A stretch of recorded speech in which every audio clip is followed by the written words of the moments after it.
Faut que je regarde le petit trou qu'elle a. Je m'appelle Chloé, je suis graphiste indépendante depuis 2 ans.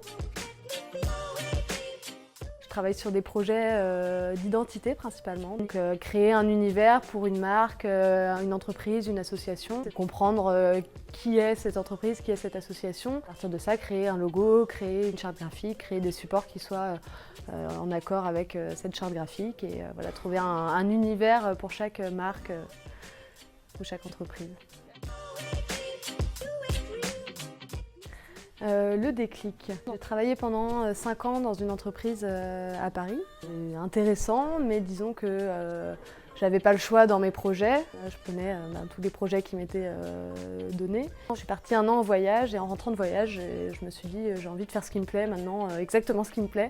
Et du coup, je me suis dit bon, je vais créer mon entreprise, on va voir ce que ça donne et je vais tenter de faire les projets qui me plaisent, pour les clients qui me plaisent et de la manière dont j'ai vraiment envie de les faire. Et vraiment une envie de liberté dans mon travail qui m'a poussée à me mettre en indépendante.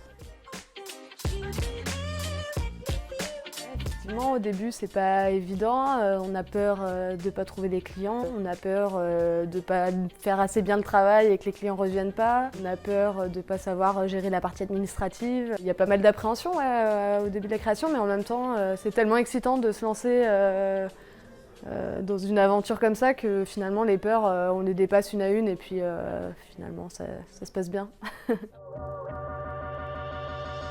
Oui, clairement.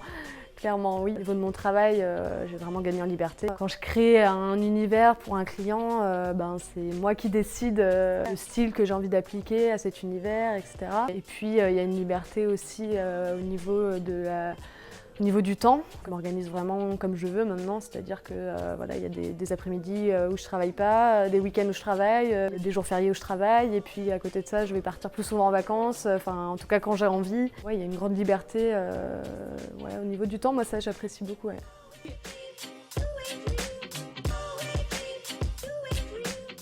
Un des challenges, c'est de savoir se positionner en fait sur le marché, savoir quel prix faire.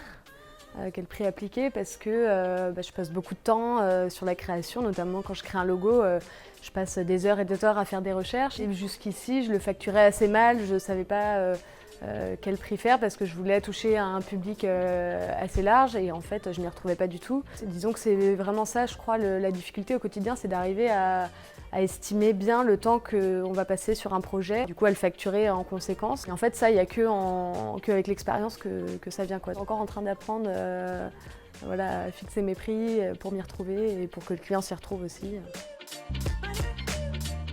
Alors, pour chercher inspiration, je suis tout le temps dans l'observation quand je me balade. Au quotidien, en fait, je suis tout le temps en train de regarder ce qui se fait en termes de graphisme. Je regarde tout le temps les logos des restaurants, les affiches, tout ce qui est graphique, même des textures, des architectures qui m'inspirent. J'ai tout le temps un œil, on va dire, graphique. Après, je suis aussi beaucoup d'actualités graphiques sur Internet. À partir du moment où j'ai un brief, pour m'inspirer, je vais déjà ce qui se fait dans le domaine pour lequel je travaille. Le logo des concurrents par exemple, la communication dans cet univers-là. Je vais pouvoir me dire, moi je vais faire quelque chose qui ressemble ou quelque chose de vraiment différent pour se différencier des concurrents. En tout cas, il faut effectivement, avant de se lancer dans la création, être très à l'écoute et regarder vraiment autour de soi ce qui se fait pour pouvoir être dans l'originalité et puis pas copier quelqu'un d'autre. Voilà.